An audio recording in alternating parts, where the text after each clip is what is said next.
look forward to men's retreat every year. It's an opportunity to get away with the guys and just take some time for yourself, but not just for yourself. But you get to spend the time with the other guys, getting to know them a little bit better, and just working things out. This year, Reggie Dabbs was there. And it was kind of the way he speaks to people, the way he speaks to the men, and he speaks to youth on just a daily basis. And he's funny. But he's realistic. He's real with you. He doesn't hold any punches. And if he says something and it offends you, then there's probably a reason it offends you. That's right. That means that there's something probably in your heart that needs checked. And it was just, that's what I love about men's retreat is they're not afraid to get speakers that are just real with you. And, he did things a little bit different. There wasn't just necessarily something that I needed to go down, but God was able to speak to me to be able to pray with other people about.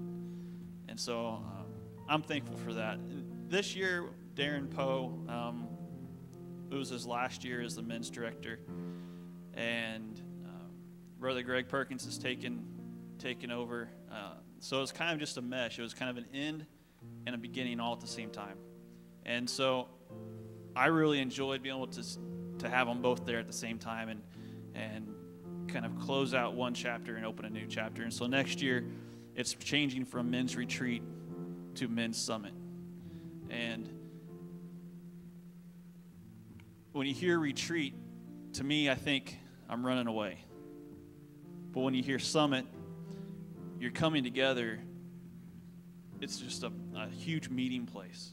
You're getting to, Brother Perkins talked about the summit at a mountain peak. He made this climb.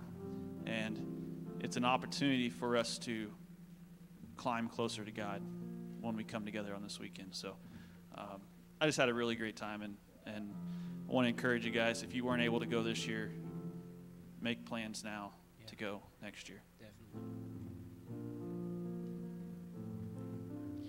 Men's retreat's always a great time. I was looking forward to it.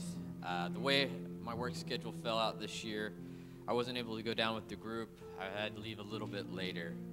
And so I did what I could in my power to leave as soon as possible. And my thought was, I'm going to speed down there real quick. And I started doing some math in my head. I'm like, if I drive 120 miles an hour, I could really make up some time. But I got checked like right when I got on the highway of, you need to obey the laws of your land. You need to not speed. And so as anxious as I was to get down there, I had to let off my lead foot, and I put it on cruise control so I knew I wasn't speeding. And traffic came to a halt right about Sarcoxy. And at that moment, I'm like, are you kidding me? I can't believe I'm in such a hurry and now I'm stuck here. And I waited for 20 minutes. But little did I know that maybe 50 yards in front of me, there was an accident. 50 yards in front of me, unfortunately, I saw a woman die on my way down there. And so that really changed my mood going down there of, God, why did this have to happen? God, I'm thankful that you kept a level head on me and I wasn't speeding, but it also made me realize how short life really is. How we're not promised tomorrow. And so I went down there and I prayed just to get myself in the right mindset going down there. And one thing that Reggie said, which Tony, you were right. Reggie, awesome speaker. I'm glad I got to go down there. Is he talked about when he was in college once, and he had a class that attendance wasn't mandatory, and he said that he showed up for the first day, He showed up for the midterm, and he showed up for the final. And I think he said he passed with a C. And that teacher at the end of class said, "Reggie, you know, you only showed up to my class 3 times, and there was some good stuff that was said. And I am confident in one of those lectures that you missed something, and because you missed something, someone that you speak to is not going to hear what they need to hear, and they're going to go to hell." And that just really opened my eyes of there's so many opportunities, even on a daily basis, that I don't want to miss out. I don't want to miss out for what God has for me because I want to be selfish and live in myself. And so that just inspired me, just on the way down there, just to know that life, you never know what you have, what's around the corner. You never know when God's going to call you home. You never know when there's going to be a car wreck. And I don't want to miss out on any opportunity, whether it be here in church listening to a sermon or whether it be talking to somebody. And so that's really what I pulled from it. It was, it was a kind of a bittersweet time. Scott said that Darren kind of handed over the reins to the men's, and Darren's also the youth director, so it's just nice getting to see him and connect with him, and he's just a great guy. But Greg has some awesome ideas, and men's ministry is going to take a step forward, but it's just one of those bittersweet things. You see a friend move on. But if you've never been to men's retreat, if you've been before and you weren't able to go this year, I just want to encourage you, just like Scott said, there's so much good that comes from it. Guido? It's like he said, Reggie, yeah. He, in my mind, he's a disciple of God. He has taken his word, and he's going from one end of the United States, one end of the world, back and forth again, talking to kids and stuff like that, reaching out to them. And like he said, they all have one thing in common. They all want to be loved. And he's a very, very loving man. And he's straightforward. He's going to tell it like it is. But what caught me, the first 2 sermons that he gave was just heartwarming and everything. But I asked God, I said, I want to relate to me a little bit, come down to, Reggie said he was going to talk in Revelations the last sermon, I said, yeah, I like that. Maybe he's going to talk. Well, Revelations is about God opening that door, and the only way you can close it is if you close it, He's going to open that door for you to enter. Well, that's when I came up here, and when he was talking, when my pastor talked about opening that door, that door's going to close, Guido, if you don't get up here and pray. But he didn't talk about that. But what he did talk about, when he was in, I think it was English class, and he had to do, he wasn't supposed to be there anyway. He didn't think he was going to be in there, but he ended up in there anyway. And he had to do book reports and stuff like that. And I'm making this short, but anyway, he's always ahead of his deal. Always had his paperwork in and everything. And the teacher told him he needed one more, and said, well, he made one up. He said, asked the teacher about anything. He said, yeah, anything. Just make. Well, he made a book report on Humpty Dumpty, and and 8 pages, something like that, an 8-page deal on Humpty Dumpty. And she read the report to the whole the school. To the classroom and stuff like that. He said, no, you got to do one more. So he went to the library, and he kept looking, and then I got caught at this book right on the shelf, and he was reading it, and it said 4077 MASS. I said, that's me all the way. If you know me, I'm a MASH expert. I can tell you everything about it, And he read that book, and I said, right then and there, it just gave me chills that God does answer what you want to hear. And into that, what he was talking about in that book and stuff like that, about 3 different tags for them surgeons and stuff like that. You got your yellow tag, your blue tag, and your red tag, And and they had to go down the line, and the doctor says yellow. Yellow was for the, I think it was for the good, that they're going to make it, and the blue was right now, and the red was they don't have no hope. Well, the nurse that was supposed to be putting these tags on put the red tag on this guy's foot, but then she went back because the guy was talking to her about his family and stuff like that, and he knew that the doctor knew he couldn't save him, but she changed that tag to a blue tag, and he was first to go into the surgery. Well, to make a long story short anyway, 3 months went down the line, 4 months, and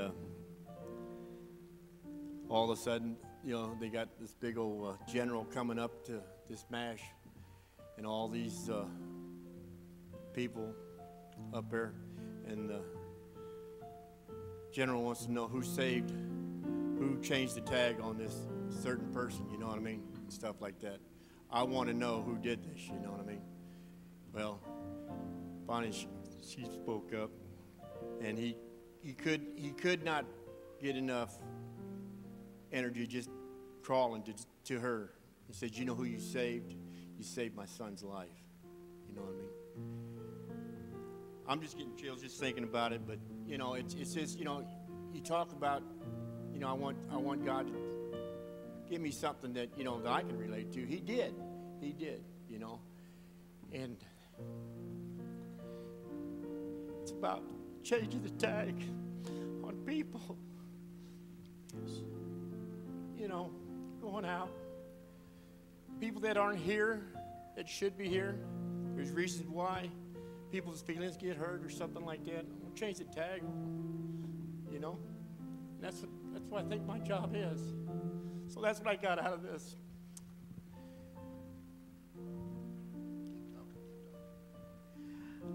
I honestly didn't want to go. I really did not want to go. I tried to find every excuse, but I'm glad I went. It was good fellowship, good food, good message. The first night was a great message. Scott shared the podcast. Everybody needs to listen to it. But the second night is what got me, or second day, I guess, morning. He started his message, and he got probably maybe halfway through it, and he stopped, and he said, "I feel the need to call up for anybody that is thinking about suicide," and you'd be surprised how many people went up, and the heavens poured out, and it was just a great, great service. Man. But we had a really great weekend.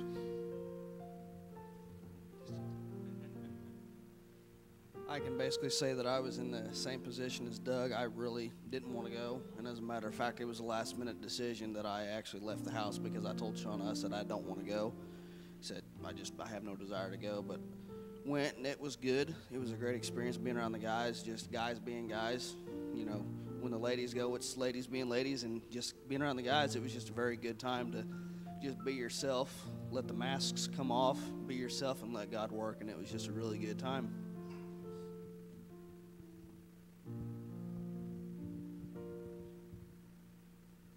I'll just say something to the opposite of what Patrick said about ladies being ladies. They don't go to be ladies, I'll tell you that. So,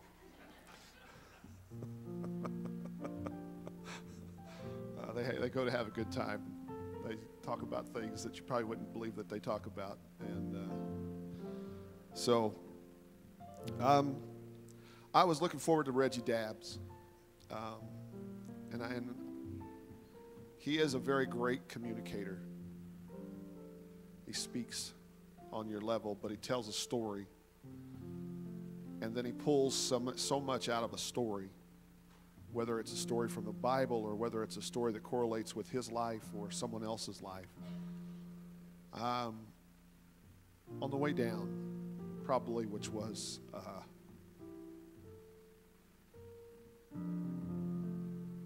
Scott and I rode our motorcycles down in a group, and this has been the second year that we did this, and it's been a special time. We're driving the back roads, and 2 times I crossed the center line. 2 times, I thank the Lord there was no one else on the other side coming towards me. I don't know why I crossed the center line. I don't know how it happened. Got my mind off of what I was supposed to be doing or what. Looking in the wrong place or what, I don't know. But it's like in the midst of it, I'm like, where am I going? What am I doing? And so I'm thankful for God's protection. And on the way home, we went a different direction, not because of that, but because we were trying to get home quicker. But we just went slow and took our time. And I think sometimes it's like Scott said, and some of the others have said too, it's about getting away and doing something different. It's about getting away and focusing in on yourself, but also on others. Because what he spoke about on Friday night was kind of just right on target with something that we had dealt with. And I thought, God, how great you are to speak so directly to us. I'm thankful that he does that. And I'm here to tell you today, I don't know what Tammy has to share with us later on here, but I can remember last year, and I remember it was spot on. And you don't have to have a big name. You don't have to have a great calling or following of people. You have to have a heart for God and a love for one another. I've said this before, and I didn't want to be on the train of the last 2 guys, but I really didn't look forward to going this year. And a lot of times I don't. But I was able to spend some time just thinking through some things. God knows what you have need of. We talked about this in Sunday school class, and I think Brother Pankey said this earlier too. He knows what we have need of before we even, that line of that song, and he brought it back out. He knows what we have need of before we even know we have need of it ourselves. And I'm thankful for him, for his provisions, and for all the blessings that I have. I was sitting there this morning because I have the opportunity to do that today. But as we were singing the songs, I'm thanking the Lord for who he is and for what he's done for me. How blessed I am and all that he has provided. Let us not neglect or forget how blessed we are.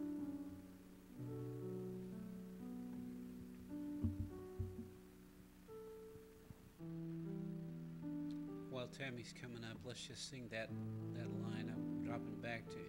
And a lot of different songs planned. You never know, because you don't know how the Holy Spirit's going to guide you and direct you, so you just yield yourself to him. So I got a whole book full of songs here, but he just keeps telling us to go back and sing this song.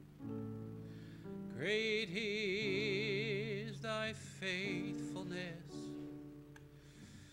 Great is thy faithfulness. Morning by morning, new mercies I see.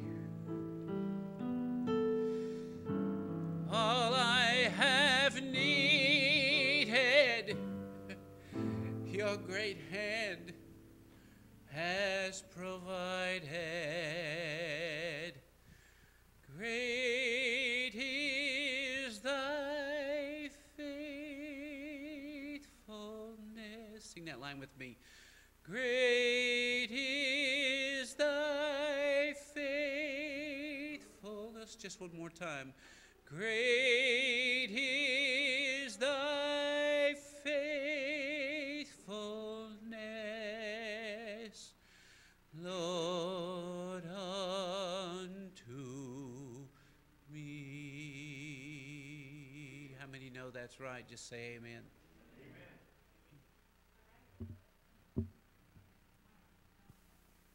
Yeah, okay. Thank you, Russ, for leading worship for us.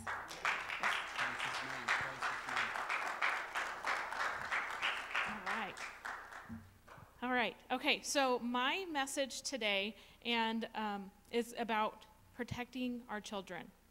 So the way that the Lord always brings me a message is in the middle of the night. This happened last time I spoke, or whenever I have something I want to say.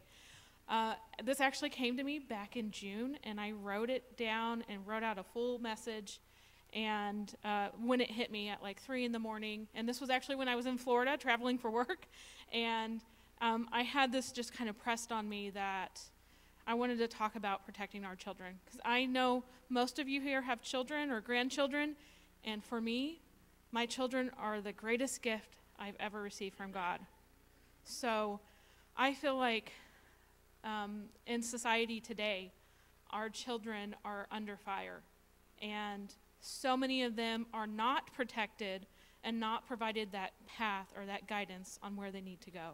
So I have actually recruited a little bit of help from some of the children to read some passages that go along with my message.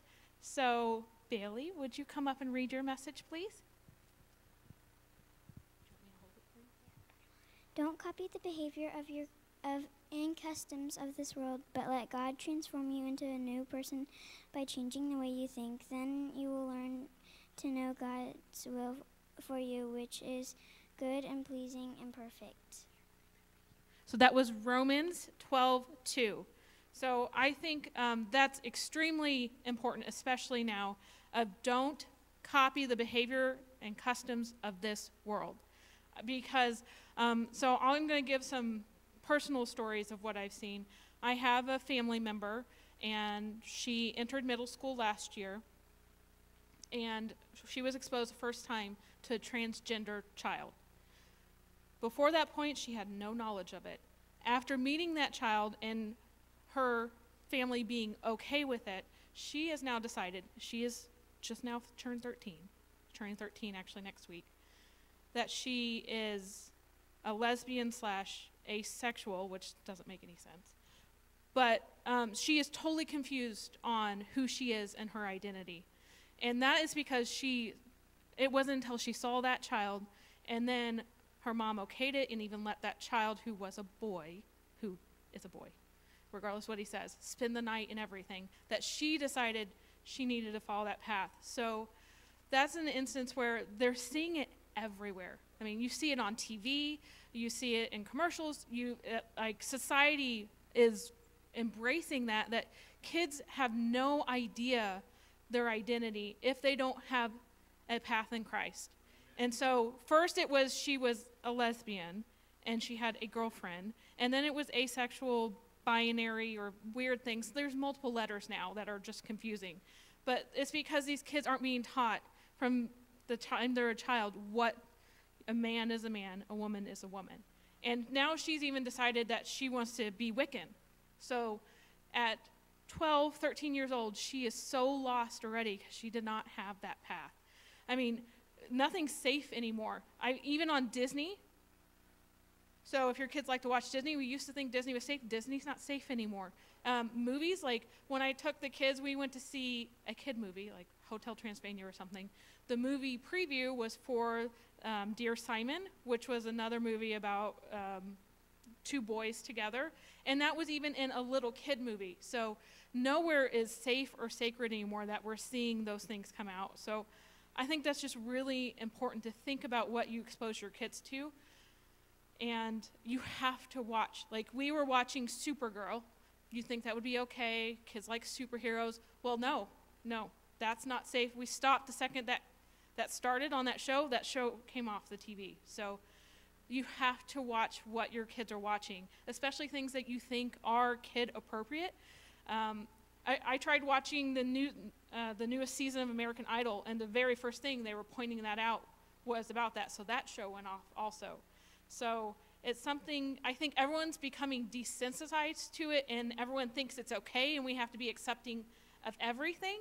But if we accept everything, we stand for nothing. So I always think of, there's a Casting Crown song that I'd rather build my castle on a rock than in sinking sand. So we have to have that firm foundation for what we are providing for our children, or they will sink and just fall for what they see in society. Because just because you see it in society does not mean it's okay. And I think that's really, really important. And there was actually another Casting Crown song that I wanted to point out. And this is from a few years ago, called Slow Fade. But it says, "Be careful, little eyes, what you see." Your kids are watching you. They see what you see. They watch what you watch. If you're watching something that is not appropriate, they are seeing it. If the way that you act, they're going to act like that also. Be careful, little feet, where you go, for the little feet behind you are sure to follow. I mean, I immediately see my children mimicking whatever we do. And if I know as a mom, sometimes you get stressed and you might yell. Well, then they're going to act out that behavior too. So even what choices you make, your kids are watching. And I don't want to expose my children to things that are of this world that could hurt them. Another part of the song says, "Be careful, little lips, what you say," because kids will repeat what you say or what they hear, what they see. And so be careful, little eyes, what you see, for the Lord up above is looking down with love. So the Lord is always watching to watch out for you and what you have going on. So one thing that I learned when I was talking to some of the ladies when we were on a retreat a couple weeks ago is how many of us have experienced something in our childhood that traumatized us, some form of abuse. And I know myself personally, it happened, and my parents tried to sweep it under the rug. It happened when I was a young child, probably 7 or 8, and I did not even say anything until I was in 5th grade, and I specifically remember. And I went to a teacher who went to the counselor about the abuse I had suffered from an older cousin. And my parents had known. And they didn't do anything. They were hoping to sweep it under the rug because that was a family member, and we don't want to bring up that. But at that moment, my trust was broken in my parents because they did not address that issue. And I can say for probably 1 out of 5 women suffer from some form of abuse, that it's a lifelong battle after that to rise above that. And my parents did not keep me safe. You can't trust, I know it sounds terrible, but you can't trust all your family or people in society right now because of everything that's going on. You're seeing that in the news of like teachers or family members, people you think that would protect your children. So especially now, you've got to protect your little ones because you do not want that, what happened to me, and I know this has happened to others, you do not want that happening to your children. So another example I have is I have an aunt and cousins who were led astray by a man who claimed he was an angel. Okay, they did not grow up in church, but my aunt actually moved from Kansas City to the Wichita area to follow this man who claimed he was an angel. So she had children. They're older now, but starting at age 10. So age 10 was my cousin. And she let him do unspeakable things to my children to her children starting at age 10. Because this man claimed he was a prophet and he could see things. And so on top of letting him do unspeakable things to both my girl cousins, he convinced the women in their commune when it was their time to die because he claimed he was the angel of death. So my aunt actually killed herself by driving into a dump truck. And she had a $1 million life policy on her that did not go to her children, did not go to my uncle who she had left. It went to that man who claimed he was this angel of death. And that happened to 3 other women in this commune. And this guy claimed that he could foresee things and that he was hundreds of years old. And it wasn't until one of my nieces finally spoke up when they were my age that the FBI actually got involved and investigated him. And it took years, but he is actually in jail. It took 10 years, but he was convicted of murder and those horrible charges against my nieces. But my first time being exposed to that man was when I went down for my aunt's funeral. And my sister and I went down, and I had Eric at that time. Eric was the baby. And we went there, and the funeral was very strange. They were all dressed in like gowns and prom dresses, and it was like a celebration. And they went and bought, with the insurance money, brand new cars for everyone. So it was very, very strange. So we were down there for the funeral, and the van broke down that we were driving. So we had nowhere to stay, so we decided, my sister and I, to stay overnight in like a trailer that they had at that commune, which of course we didn't know anything at this time. But as I was there with Eric, and I was like, I don't feel right. I do not feel like this is a safe place. This is an evil place to be. So in the middle of the night, I called Brent, and Brent and Russ actually drove like till 3 a.m. to come get Eric and I, because I knew something was wrong. I didn't find out until 10 years later what was going on in that place. But I knew the Lord pressed on me that I should not be there with my child, and that we had to get away from there. So that's just another example of where people can be easily misled if they don't have a foundation in God. And that was a perfect example of that, because that happened with my aunt, because she was led by a false prophet. So that's something to keep in mind also, is these things, these false idols that we see in society, those are leading you astray. You have to be with that foundation in God and know that he's there for you. So life is not about having lots of money or flashy cars, parties, things like that. People who live that kind of lifestyle, a lot of times there's something really dark hidden beneath that they do. So, Kimberly, would you come up and read your Bible verse?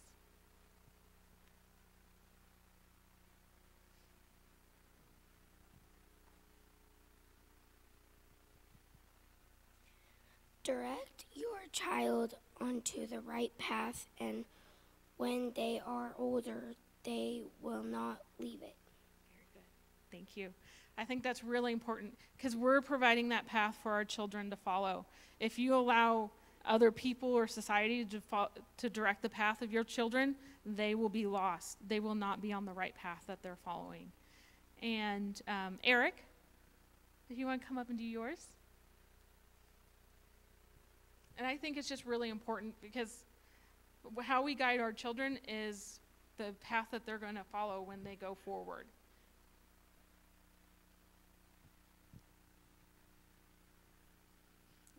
Dear children, keep away from anything that might take God's place in your hearts.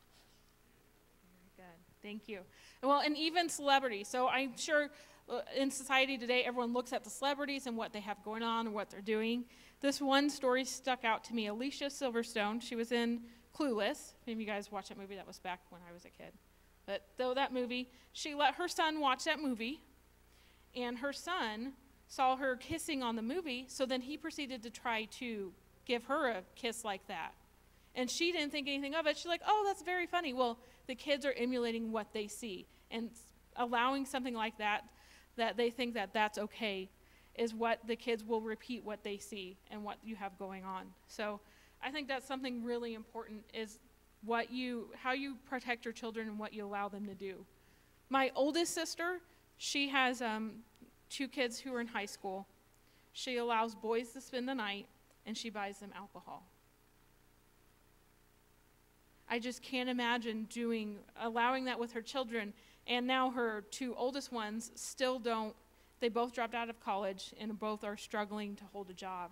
And it's because they weren't raised in an environment that protected them, and they provide that guidance to them. Because when kids don't have guidance, they go all over the place and what they believe, because you haven't provided them what to believe. You haven't given them that guidance in what they do. Olivia?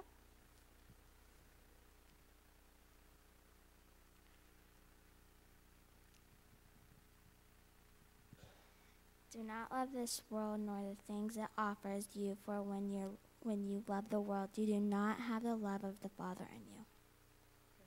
Thank you. All right, so that kind of just reiterates those things of this world. You've got to think about those things of this world are pulling your child away from you if you expose them to that and you don't protect them from that.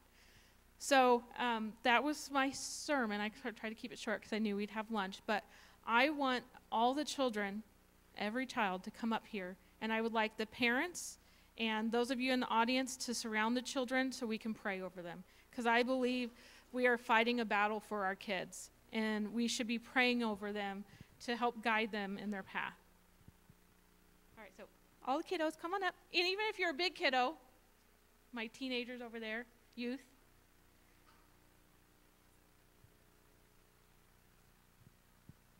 All right, and moms and dads or anyone in the office, out there can go, pray with the children.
All right, so after the service here, we have a potluck lunch in the fireside room. So we are giving thanks to all of our pastors that help, and we have baskets up if you have anything you want to give them.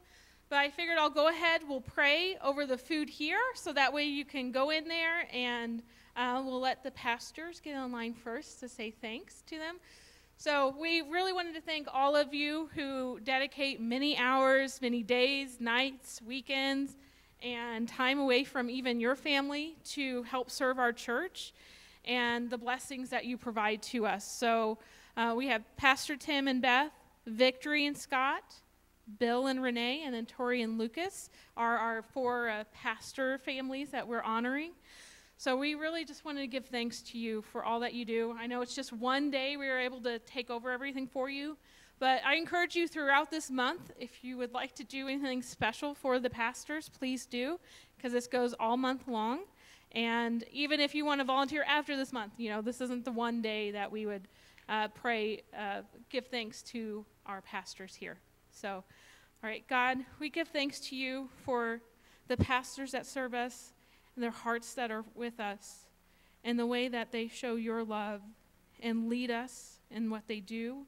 They give of their time and their homes and their money, and there's no value we can place on the way that they serve us and give to us through your name and the love that they provide us. So we give thanks in the food that we have brought and the gifts that we have for them and this time of fellowship. They are just such a blessing to us, and we thank you for that. In Jesus' name, amen.